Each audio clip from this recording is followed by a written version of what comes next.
Can you hear through the microphone here? Is this comfortable for you? I need to be comfortable myself. In fact, I need to check the chair. Sure this thing won't explode on me. Okay. Are we ready? All right, let's talk tODE, all right? I've been doing work on tODE since last spring, and I did a proof of concept over the summer, and then I've started on a new version. You know, you throw away the prototype, and I might actually throw this prototype away. So the new version that I've started on, it's a work in progress. I'm partway done with stuff. I'm going to show you where I'm at and let you know what's going on. All right, let's see. All right, tODE. tODE is the object-centric development environment. It's a web browser development environment for Smalltalk, and it's object-centric. All right, Maximo, you do all your work in Inspector and a Debugger. I think that needs more focus. All right, you need to be close to the object in all the tools. So this is something that that's why this is object-centric. I wanted to pull it up into the top and say it's objects you're dealing with, not tools. All right, when we're small talkers, we work with objects. All right, we're molding and manipulating objects. Our tools are the vehicle for that, but we need to stay close. When you're in a class browser looking at class hierarchy, well, you've got a picture of what's going on, but do you have the class in your hand? Do you have the instance that you're actually working with in your hand? So that's kind of what, in the end motivated. I'd like to say I started tODE with that idea. No, it was a vague feeling that something needed to be done differently, and this is a good time to do it. So object-centric, hypertext, hyperlink navigation. So we're in web browsers, all right? The universe of the web browser is like a natural mechanism for linking and following objects in a graph, all right? And move around. And so, I want to leverage that, give that, you're empowered. When you're on the web, poking around on web pages, you're just flying around, going from one context to another, and you're following what's going on. You're backing up, you're moving forward. Get that kind of feel while you're doing work in Smalltalk. So that's the hope. And Smalltalk dev without a class browser. I've been doing Smalltalk for 30 years, all right? I guess 25, sorry. 25 years. And the class browser was there in, I guess, 1982, in 1970. And Windows and class browsers were new back then, all right? We've got new stuff going on, so let's find out what would happen. So it's more like an experiment in tODE of saying, what if the web existed when you started doing development in Smalltalk? What would the development environment look like, all right? Instead of sitting down and inventing Windows and then inventing class browsers for navigation, which is a wonderful thing back then. So anyway, that's the experiment. That's, we'll see where it goes. And, like I said, I'm in the middle of going on. So basic goals. The motivation for doing tODE really came about because I needed to replace Gem Tools, which is the development environment for Gemstone Glass. There's a number of different things, and I'm not going to go into many details, but basically, with Gemstone moving into the cloud, all right, there needs to be a cloud-friendly development environment. Who wants to have their Smalltalk programs living out in the cloud, and the only way you can touch your objects is through a log file, all right? So, because you can't have your image, and VPN, you don't have VPN access to through all the different ways that you could want to run your program. And in fact, in the Cloud Foundry at VMware, the only way into your application is through the HTTP port. There is no VPN that you can install because that application may be running on any machine anywhere on the cloud. So Gem Tools was not going to make it to the next level, so needed something for that. And that's basically what put things over the edge. The next thing is I was going to go and say, all right, I'm going to develop, do Smalltalk tools in the web, all right? And there were two kinds of things going on. I wasn't just going to say, well, let's see, I got a class browser, build class browser, okay, inspector, build it, because it's not the tools that are really important when you're getting into this. It's like the tools for building tools is what's important, all right? When you have Morphic, you have, that drives how you build tools. Well, I'm on a web browser. How am I going to do that? So I had no idea, but I knew that when I did this framework, I didn't want to say, all right, we have monolithic tool shipped from, tool supplier, XYZ, and you're able to use it, but you're not able to extend it, make it malleable, make it your own. And again, getting back to object-centric, it's not just the objects, it's your objects in your project that you're working with. You know, my close personal friend tODE, all right? tODE does the stuff with Glamour, all right? Building tools that are, you know, your tools for your stuff. And that's, you know, that's exactly the same thing. You need to be able to say, I've got a project, I have this particular problem, this particular aspect, I want to look at that, I want to follow that. You know, I want to not only just make it, you know, a test that I build, but this is part of the universe. This is part of the documentation, which is actually getting to the second thing. Integral help in documentation. You know, do we all read class comments? How many, you know, is that the first place you look when you come into, when you build plays? Maybe you do, but, you know, it's not part of the tool, all right? The method comments, they're there for a reason. It's not to document the system. When you document the system, you go somewhere else, all right? It's not inside the development tools. It's not right there. So developers who are developing aren't going off and saying, I'm making methods, I'm changing, refactoring this class, and oh, I'll refactor the documentation right along with it. You know, senders, implementers, I do that. I go bing, bang, boom, but documentation, oh, okay, now you come back at the end or leave it. So again, for me, Metacello, all right, pushing Metacello out, one of the key things for adoption was a tutorial, all right? The tutorial helped me explain to other people what to do. And I did it as do-its in methods, and you know there was this stylized thing, and you could only go so far with this, all right, with comments and do-its, all right. Well, now in a web browser, geez, I can just put all kinds of links. I can have active stuff. You could actually build tutorials. I mean, don't build documentation. Build tutorials, all right. The examples. Oh, don't build examples. Build the tool to build the thing that you're building, but you know that you're trying to show off. You know, teach people how to use your API, your application. Anyway, I'm excited about this. All right. So, the proof of concept. Let me check my notes. All right. Oh yeah. Okay. I think I went through all this stuff in the introduction. All right. So I'll tell you the little story of as I was doing this proof of concept. As I got through it, I started it. You know, the second time in, I got pretty much what you see up on the screen working, and then got to the point where I said, all right, you know, I don't want to build another tool. You know, the framework doesn't work, this doesn't work, but I thought I need to go to the end. I need to get a pretty close to complete tool set. And so I worked through that, I worked through my issues, and I got to the point where I could do like 80% of my work, all right, in tODE, all right? And the other stuff I had to drop out, go back to the image, wherever. But I stopped pushing the framework of tODE and solving it because I knew there were fundamental issues, there were problems, you know, I didn't want to live with it. So, but I lived with it for several months just to finish the job and then use it for a while. So that's the intro, and now we'll go and I'll show you a little demo of how this thing works. Let's see. Oh yes. I forgot how to get out of this. Oh, escape. All right. I haven't had a lot of sleep this week, but I did sleep last night, so that's okay, yeah, so this is tODE. And this is not where I wanted to be, so I'm wearing the wrong glasses. Oh, that's okay, now I can see. All right, good. All right. So I've got this blown up, and you saw earlier, you know, the large screen. So, but just to give you a layout here, what I've got here is what looks like the input field of a web browser, and what you put into a web browser is URLs. Well, in the Smalltalk object browser, I type an expression, and I get back the answer 6, and I get an inspector on my 6, and it's a class small integer, and I've got links. I could go to self. Well, I'm back to where I started from, but I could go to the class of small integer. And now I'm sitting down inspecting the class of small integer. Well, let me go back in the, here, and I go back to where I started. And let's just poke around. I'll give you just a little overview of what was going on here. So there's multiple aspects of this 6. There's the view. Well, I got a print string there. If it's your view for your objects, you put your own view there, all right? What you put there is what you want people to see when they press the view tab.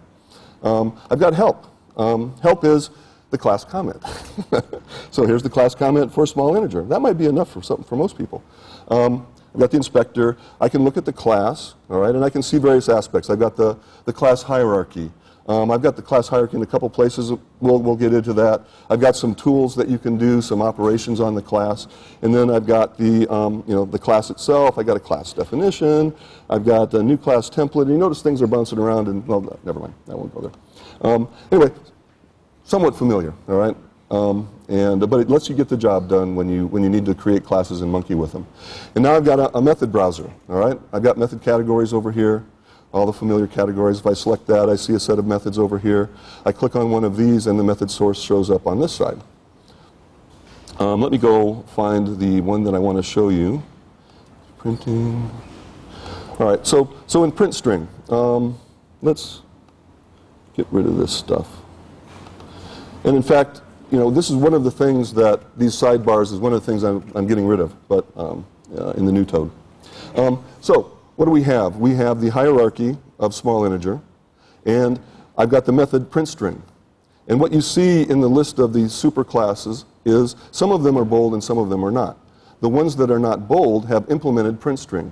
So from sitting looking at the print string method of small integer, I can see the superclass implementations, and I can click on it and go there and look at it and say, oh, there's integer, there's number, there's object. Now, I'm still in small integer 6. I didn't leave the place that I started. I'm just looking at the information around it. I come back to small integer, all right? So now I'm looking at this method. The other dimension that you want to go is I have an explorer, senders, implementers, those kinds of references. So, I've done experiments. This is experiments, find out what's going on. So I got, what is that? The AST package loaded in here. I parse up the smalltalk, and then I regenerate the method, and I embed links in here. And the links are dependent upon whether I've selected lookup or reference at the bottom for clicking on a global. So if I do global and I click on string, I now go to the string class. All right? If I do references, I'd find references to the string class. Let's go to the back button and get me back to where I came from. And then for methods, I've got senders and implementers. And if I look at decimal, let's see, this decimal digit length and look at senders, I get a list of the senders of decimal decimal digit length. And now I can go there and click on these guys. And you notice now I've got this little navigation thing at the top. Because again, the point of this is to make it to where you don't have to think, you don't have to remember, you don't have to pop back to the previous window to kind of get to the next thing. So, what you see in this version of tODE, the proof of concept is I tried to discover different ways of doing things rather than relying on cascading lists to give you navigation, all right? And so, some of these things work, some of them don't, some of them can be improved. Like I said, I just wanted to keep charging ahead here. So, I'm looking at the senders of decimal digit length. Yes? What if you want to inspect the class of the global rather than browsing? What if you want to inspect the global rather than browsing? So, like small integer in this case, all right? I mean, we happen to be in the context of the senders, but I've got small integer. If I click on small integer, I've gone to the class, which is actually back to where I started from, but I have an inspect tab.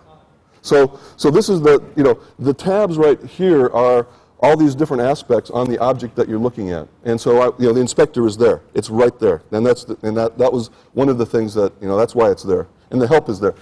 Even though it's help, silly help, it's there because, doggone it, there's got to be something to do there. So, anyway. So we go back to this thing. And so I've got this navigation where I can click back and forth and navigate through the list, all right, to the different entries. And, because sometimes that's what you're doing, going next, going next, going next. And your focus is on the window, and you can put your mouse there, and you don't move the mouse. You just click the button. None of this, find the menu, find the thing, look for the thing. You're always, it's busy, busy, busy, busy, all right? So anyway. Those are real minor things. And if I want to go back to the list, I click on senders and I'm back to the list, all right? Now, the way this universe works is I don't have, there's problems. I can't get back. Where did I start? 7. Where do I find that? Well, I don't have a button on here to go back to where I came from. Well, I want to have one. But there is a way to do it, and I hope I don't know if I can find the doohickey that oh, there it is. Okay, so this thing across the bottom, you may have noticed, that's the history view. So what this is every page, every time I hit a link, I recorded the history in this ordered collection down here, all right? And so I can actually scroll back and, oh, there's where we hit the class small integer. Oh, there's 6, all right, click on that guy. I'm back. And I'm back, basically, the state of the tabs is where you left it, all right? You know, so there's stuff that we do, but you know, to make that happen. But anyway, I'm back to where I started from, and now I can go on to the other thing that I wanted to say. If I can find it here. I think this might be history. Ah, yes. All right. So the pieces the things that I work with, you know, metacello, monocello integration in the standard Faro image isn't that great, you know, and I'm not, you know, it's just not part of the tools is really what's going on. So what configuration is the small integer class in? All right, well, it's not in a configuration. Well, what, do you want to create a configuration? Do you want to specify what repository it's in? All right, so to me this is, I didn't have to search for a mouse, a menu item on one of the multiple panes multiple places I could look to find the guy that said, I do want to create a configuration for this thing. How do I do that?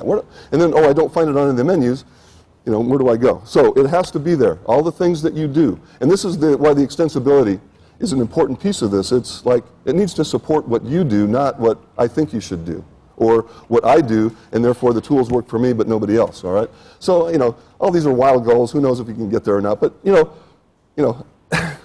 I know that with On the Browser, the other day, you know, the tools, you know, tutor asked, you know, how many of you, did you ask in your presentation? I missed it. Okay, all right. You asked how many people extended the tools, the class browser, all right, or the inspector, and how many? Okay. Oh, more than I thought. Well, but not a surprise. All right. So the thing is, you know, everybody should be. Everybody should. All right. You know, what's your workflow? What do you do? The tools should support that. So anyway, I'm ranting and so and you know what? Well, now it does turn out that small integer is in a package. Oh, it is in a package, and this is it. All right. And there's the thing. There's the package that it's in. I could look at the changes. In fact, it looks like I've got changes in here. Let's see what these are. The little star said that's dirty, but maybe not. Okay, I got a bug. All right, but I could look at changes of the package. I can look at the history for that package. I might be sorry that I did that. Why did I do that? Oh, maybe there's no history. You were about to load. Okay, I don't want to revert. Okay, so and I've just blown up my thing. Okay, wonderful work, Dale. All right. Well, I guess I should have anticipated that when I went off the script. Oh, you know what it's doing? I think it's working very hard. Let's see. Ah, there we go. Okay, so we're back.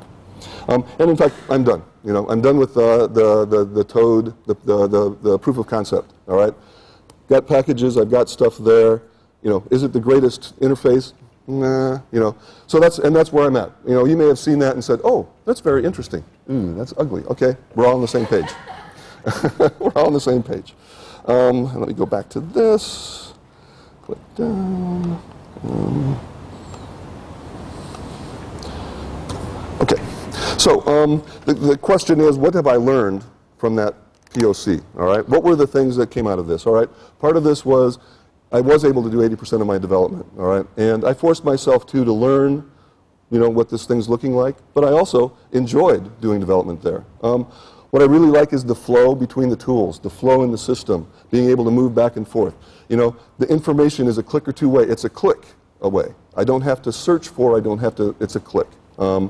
Is the framework simple? Is adding tools simple? The answer is no, no, no. So the basic framework from the point of POC had to be simplified, all right? When you're building, when you are rendering, when you are deciding what that tool looks like, what that page looks like, the rendering methods were way too complex. Now I'm using Seaside, and this isn't a knock on Seaside. I'm using Seaside in the POC, and I'm using Seaside in the current thing, the current version. And it's not a knock on Seaside.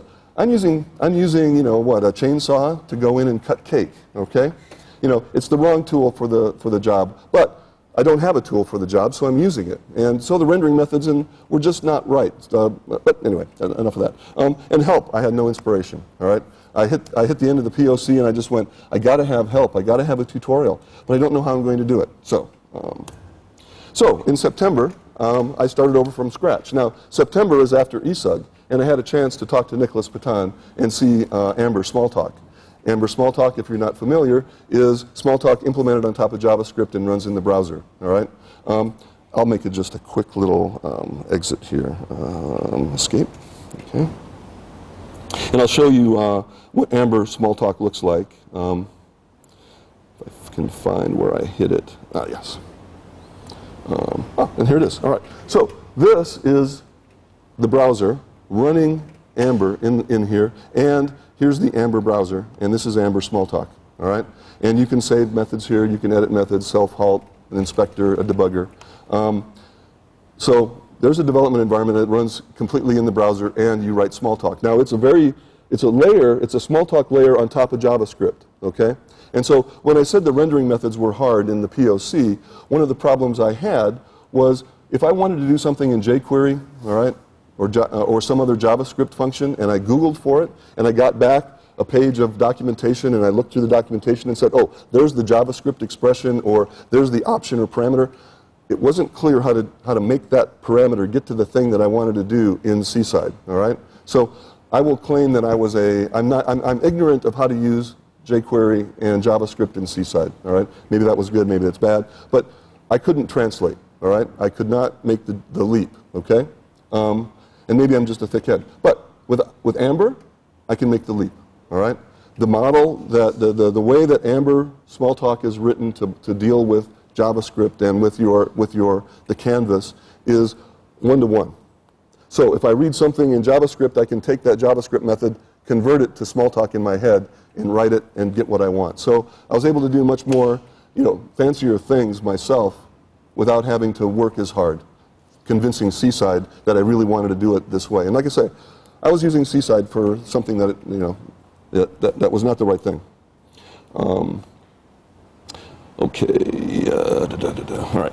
So, I did this in reverse. So, I talked about Amber. One of the things I did in Amber was I'm using JSON for Smalltalk to Smalltalk communication, and I'll actually go into more detail in that further in the presentation. I'm using Seaside JSON for doing JSON and callbacks. So when I have an on-click action right now, what I do is I invoke a Seaside callback and run the code on the server. So there is no state in the browser that's related to the server that's going on, just the rendering stuff. And finally, I did, in order to stay sane, because Amber is file-based, okay? It's a JavaScript child, all right? So you do Git, and you edit files, and you save files. Now you can edit in your browser, and when you commit, you write files out to disk, and then when you refresh your browser, it reads from disk. So that's not what I wanted to do. I didn't want to monkey with that. I'm writing code that I want integrated. So I wrote a package called Kaliningrad, which essentially took Amber 0.9, all right, and sucked it into Seaside. And then I set it up so that Seaside would serve all of the JavaScript and Amber files. So I can sit down, you can load, I think you can load Kaliningrad and then get the browser to come up in Seaside, the Amber browser, do your editing, do a commit, and it will save. So Amber has packages, all right? It will save your source code in an extension method of the WA file library, blah, blah, blah, that would then allow you to have a package that has the same name as the Amber package and save that in a Monticello file, and then make that part of your configuration and load. And so that, that was like the first step to get things going, and I mentioned that. So coming back to what I was looking at, focusing on the inspector, the debugger, I wanted to simplify the tools framework. And so I didn't want to go broad this time and see, how many tools can I do? Can I actually live in a browser and do development for an extended period of time? This time I said, all right, I want to look at just what I'm doing. Now that I know better what's going on, let me now try to solve some of these problems and simplify the framework. And then let the class, if I'm sitting in the inspector and the debugger and writing code, then the rest of the tools are going to follow, all right? So that's kind of how I'm thinking. I'm not going to worry about it. I'm not going to worry about how do you look at two things at the same time. I don't know what two things I'm looking at yet, so I'm not going to answer the question, all right? But I think it's all possible, all right? So let's go on. Okay, and I'll give you the demo for Amber. Escape. And over here, window, Amber tODE, and let me refresh. Oops. Reload the page. Okay, so this looks more like a web browser, all right? I've got little tabs across the top here. I got one tab.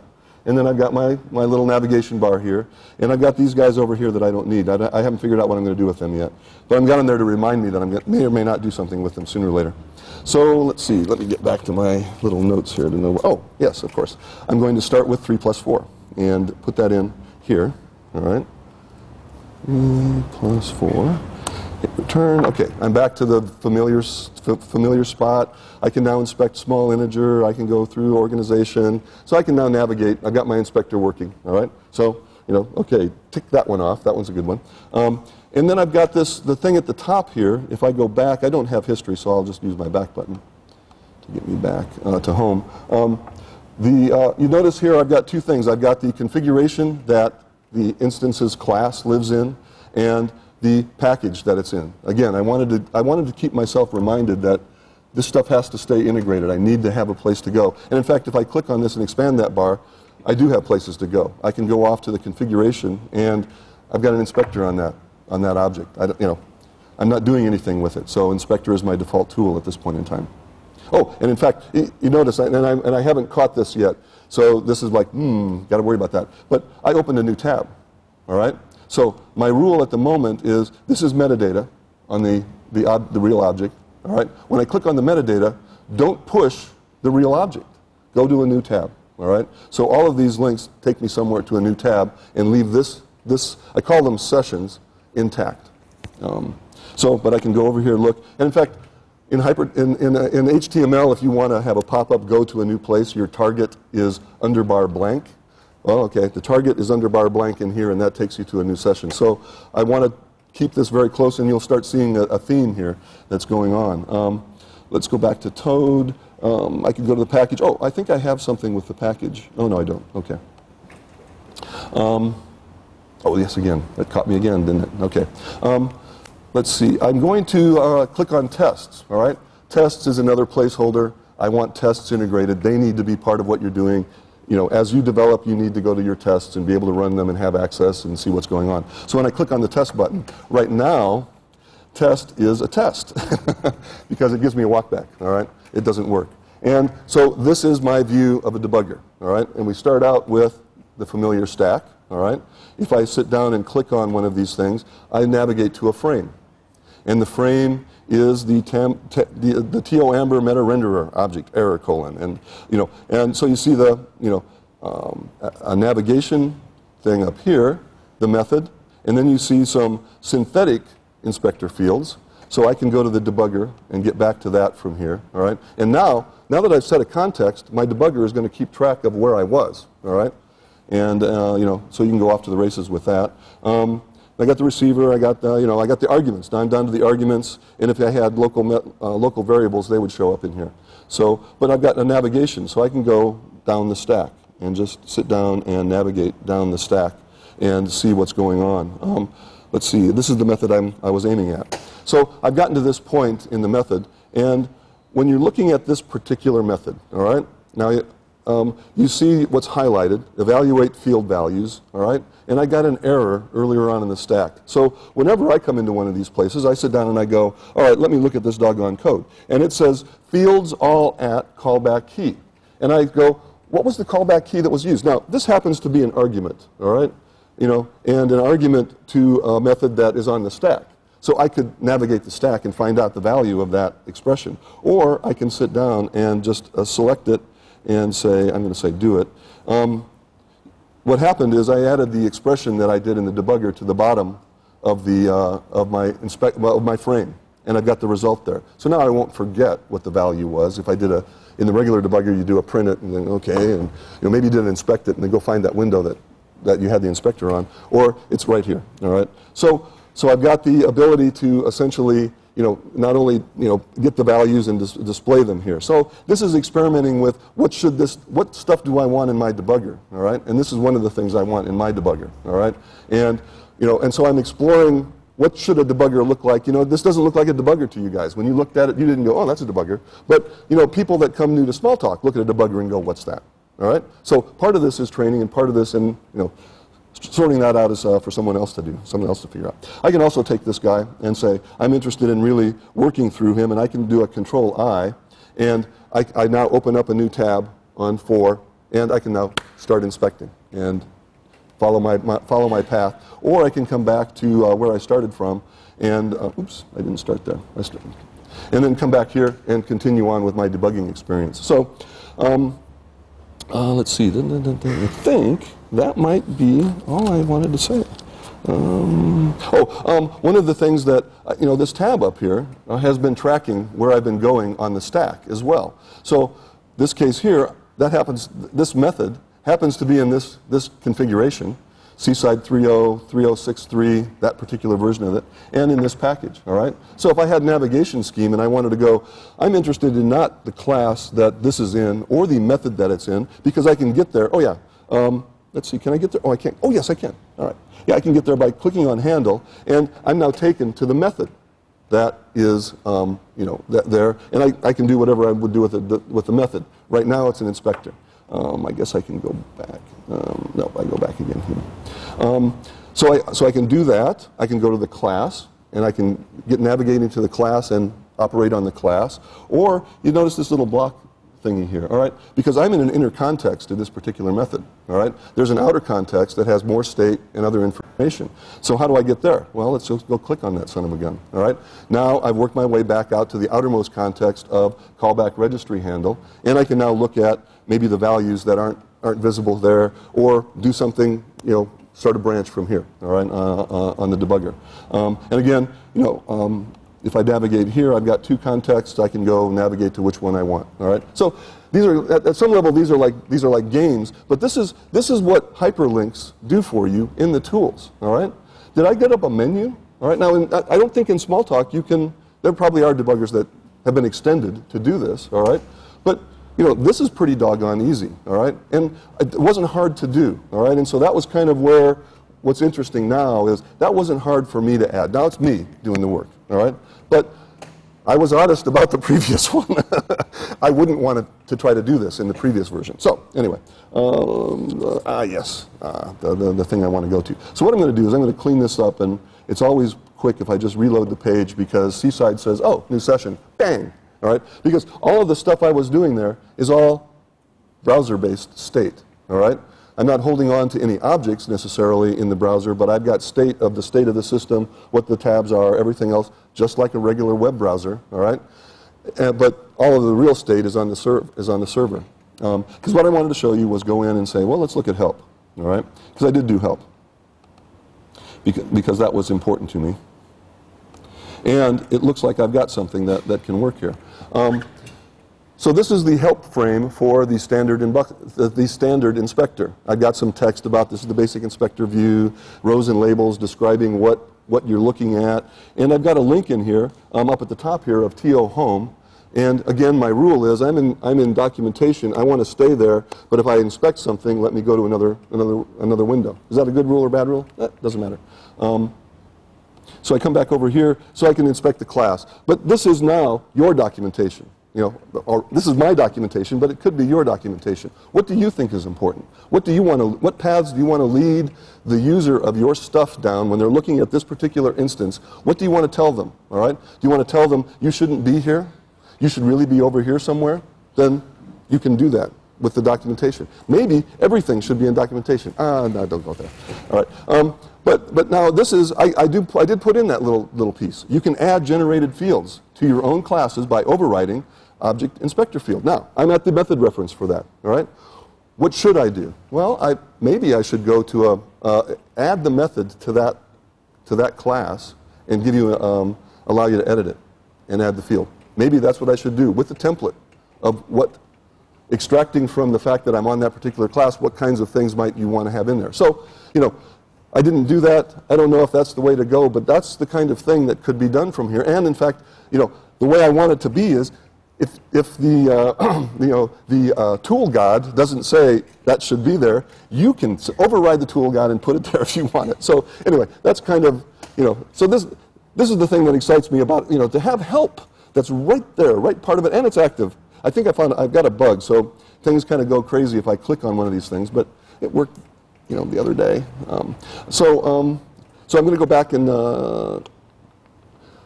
yes. I want to take one side thing because I forgot to show it and I want to show it. So let me just take you back to I thought I was done here, but I'm going to take you home, all right? This is my home page for starting everything. And I've got the history. Hey, what's going on here? Let's go home again. Okay. This is Seaside. Seaside's session expired, so when I clicked on home, it didn't take me home. It just refreshed the view, and then I didn't realize that. So anyway. So, because what I wanted to show was, what do I do when I get into work in the morning, all right, and start work, all right? Or what am I going to do when I get back from this conference and say, what did I do at this conference? All right, you notice tODE is green here. I modified tODE. So I click on tODE, and I come now to my configuration view, all right, because the tODE configuration. And what I wanted to show was one of the tabs I have is project changes, all right? I click on my project changes. I click on this. I'm now looking at the differences of the methods that I changed while I was here, all right? And, this part of this workflow, I want you to take a second, all right, and think about what would you have to do in Pharo right now to get this. Oh, and by the way, if I go back, I go to the second package in my configuration to look at the changes for that, all right? Moment of silence. Okay, now is that Pharo's fault? No, all right, and there's things you can do here in the browser that you just can't contemplate doing in the morphic system, because that's not the way Windows work, right? So anyway, I wanted to show that. I'll go back now to the. I hope I'm staying. All right, there we go. Yes, F5. All right. Let's see, was that where I wanted to go? Okay. Let me make sure. Okay, yes, okay. So what I want to talk about is what you saw, all right, and what the framework is. And if it isn't obvious, well then maybe I needed to drop more clues. But it duplicates, tODE is right now duplicating the web browser functionality, all right? You enter a Smalltalk expression, not an URL. The result that comes back is actually a Smalltalk object displayed in the pane. I'm maintaining in the browser a stack of objects for back and forward to work. Hyperlinks on the page resolve to Smalltalk object references, all right? And I'm using JSON for shipping Smalltalk objects back and forth across the wire. I've got Smalltalk in the client, I've got Smalltalk in the browser, all right? Smalltalk in the server, all right? It's how the web works for objects. So let's look at this in more detail. So I typed in 3 plus 4. Well, I guess I typed in 3 plus, I got a 6, 2 plus 4. Okay, that's not sleeping last night. So I got this window. I want to just show you the JSON that's shipped across the wire. And what we've got is, if you're not familiar with this actually, I'm just using structured arrays and associations to represent the JSON stuff. But I've got things over here, label, link label, path, those are the fields of the object, and these are the values of those fields. And I've got an array of rows, called rows, and then I've got this rendering source string. And this is actually Amber Smalltalk code that sits in the server that gets shipped across the wire, and Amber reads the JSON object and says, all right, I got JSON object, I got a rendering method, send the message render to the guy, and it ends up drawing stuff on the page. And this is the code for doing the inspector. This is basically the real inspector is a little more complex than this method, but it's basically the same structure, all right? And if you're familiar with Seaside and, oops, I didn't want to do that yet. If you're familiar with Seaside, you can see I'm making a table. I've got a row. I put a row entry with a data entry that's got the row label. I send the message, and yeah, right there. I send the message row label yes, the row, because I've got an ordered collection of rows, is right here. So anyway, and then I've got this, and as you can see, my label goes into this method and comes over here. I do this again, and we're looking at how do I do the link. I have a link, which is an HTML-A, href pound, I guess that's what's needed. On click, all right, pick up the path, which is what we're looking at here, and push it on the stack. Because what Amber does, or tODE does, this is tODE code that runs. What tODE does is it says, when you're done, I'm going to display the top of the stack. Whatever's there, I will send the render. I will grab it and go render yourself. And that's it. So in order to make something visible, you push it on the stack. All right? If you want something, whatever you want to show up there, it shows up there. But the interesting piece of this is that row path, okay, that's a Seaside URL. So I had to think about that ahead of time to decide what I wanted to have happen there. And this is what the code on the server looks like. I've extracted it down. And this is the real code, not the stylized code. But basically, this stuff is highlighted. I've got a JSON value, all right, as part of a JSON array. And I'm doing a JSON callback. This is in the Seaside JSON framework. And I've got a, oops, I want to click on that so bad. I've got this JSON callback, and I'm passing it a block. And the way Seaside works is that block gets evaluated when I send the URL that I had from the row label from here. So this URL is basically saying evaluate that block. And that block says, on the frame component, make your target whatever the target you want to be. Remember I said before about blank makes a jump, all right, self would stay in the same frame. There's like 3 or 4 different options in the browser. That's the way it should work. And take the field spec value. Now the field spec is just holding on to the object that I want to look at. So over here, I just say jump to whatever page and put the value on the stack. Because this is another stack. In fact, I think I'm going to change this to say push over here too, all right? Because that's really the mechanism. You push URLs on the client, you push objects on the server, and they should all match up and stack together. So, so that's it. What you've seen is how far I've gotten. My lesson so far is tODE is an object browser, all right? Running in a web browser, all right? And the Amber-based rendering, if you go back and look at that code, all right, that's understandable HTML, all right? And in fact, you can put the on-click, that is a JavaScript message. So if you look up on-click, all right, you know, through JavaScript, you will find that that's a message, or I guess it's a message that you can use with the A. And what would happen? When you click on the link, that's what happens. If you want to add something different, you just, you know, Google, boom, go, all right? So, and, you know, for me, the integrated help tutorial, it looks like it's not only possible, but it's exciting for me. I don't know, you know, because I'm going to build a bunch of these things so that I don't have to answer email questions about how to use tODE when I push it out there. And I will be pushing it out there sooner or later. The futures, all right. You know, as far as I've gone, I still have more complexity in the framework than I'd really like to have. I have Seaside JSON sitting over here, so you have to think about what you're doing ahead of time. You have to go, all right, what are the set of actions that I'm going to want done on the client and arrange for those to happen on the server. And your brain starts kind of, you know, you're having to think about more than you really should have to think about. And the JSON objects right now, you saw it's basically stylized constructing of JSON objects using the JSON framework, and that's nice, but I don't want to have to serialize an object and describe what's going on. And yet, so figuring out how to say, here's, you know, I may get to the point, and it's like, duh, well, it took me this long to maybe get there, is just say, well, let's create the little class, put some instance variables in there, and let's put a method on it and say, that's the object that I want to pass through, and arrange for the object that I really want to represent on the server to turn itself into one of these things and throw it across the wire, all right? And then the Amber client knows what to do with one of those guys. That's easier said than done. So, you know, I can say that quickly. I don't know how fast I can do it. The next thing is scaling to more complex tools, all right? You know, inspector, debugger, these are simple things. You know, what would the, a test runner, what would test runner look like on the web, all right?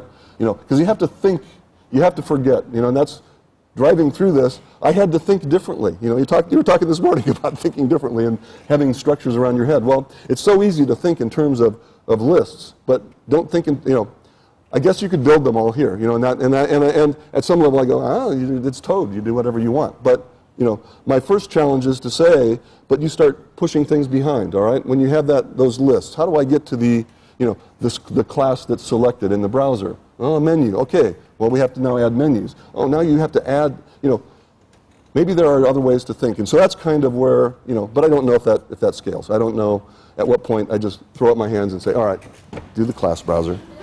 All right, so these are the resources. I've got a project on Google where I've got minimal documentation for tODE. I want tODE to document itself, dang it, and I don't want to have to use, oh, I forgot, there should be a bug report in there. All right, I don't want to have to use Google for this stuff, and maybe we shouldn't have to. And then I've got my blog, Gemstone Soup. I've got a category tODE where there's articles on tODE that I'll publish, and there's a mailing list. I couldn't find the internet this morning, and I forgot to put a link up there. But if you go to the Google project, there's a link to the mailing list. And there's not a lot of activity right now, but there is here. So, and I'm looking. I'm interested in collaboration and help. All right. And did I mention? I think I might have skipped over Glamour. I think it was on one of my slides.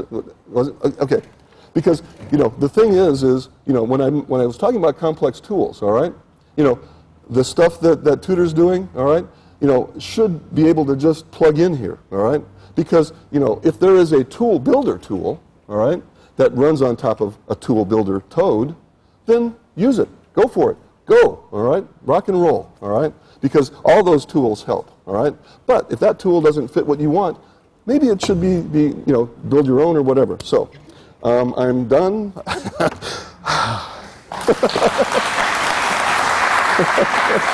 Thank you.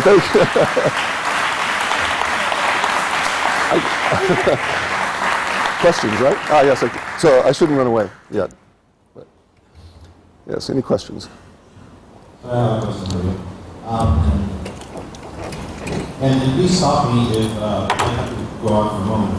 Please stop me if you actually cover this. But I know that you have the inspectors open the windows. Is what happens when you want to tell if two objects are identically the same. Well, you look at the identity hash and you the logger, so you're fine.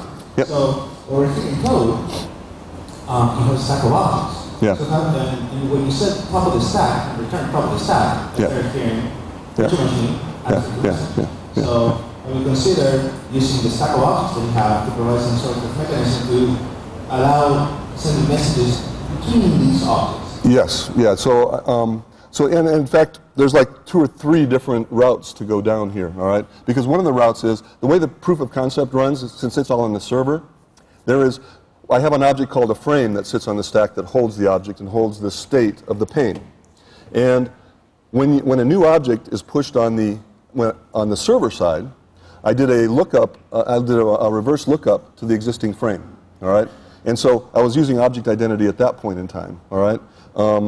But I don't know how to do that on the client side, so that's going to be one of the challenges of getting this thing to go, because the client and the stack is on the client. Or maybe I need to change the architecture a bit. But the other thing that you were asking, I think, was what you saw was a pretty naked object, right? There was not much structure to the JSON and messages. Is that what you were asking, or were you asking about sending messages across the wire? No, I mean, it could have been equal, it could have been anything. The observation is that you have to inspect the windows that it's hard to make expressions that involve these 2 objects, because you don't have them in a single window. Okay. Yes. Yes, I had bookmarks. Yeah, okay, all right. There was bookmarks in the POC, all right, where you could bookmark an object, all right? And so getting a named, you've got a named object, all right? So it really is just a matter of how do we make sure that, which scope do you want an expression evaluated in, all right? Because right now, that little navigation bar, the scope is the object that you've got selected. But, the first version I did was Emacs in the browser for Smalltalk, where you wrote it Smalltalk expressions, and we automatically, it was like a giant workspace that on steroids, all right? Go into reasons, but I had every object that you ever did had a name that you could reference and write expressions in based on, and there's value down that path, but it wasn't getting me where I wanted to go with that. Any other questions? Going. All right. Thank you very much.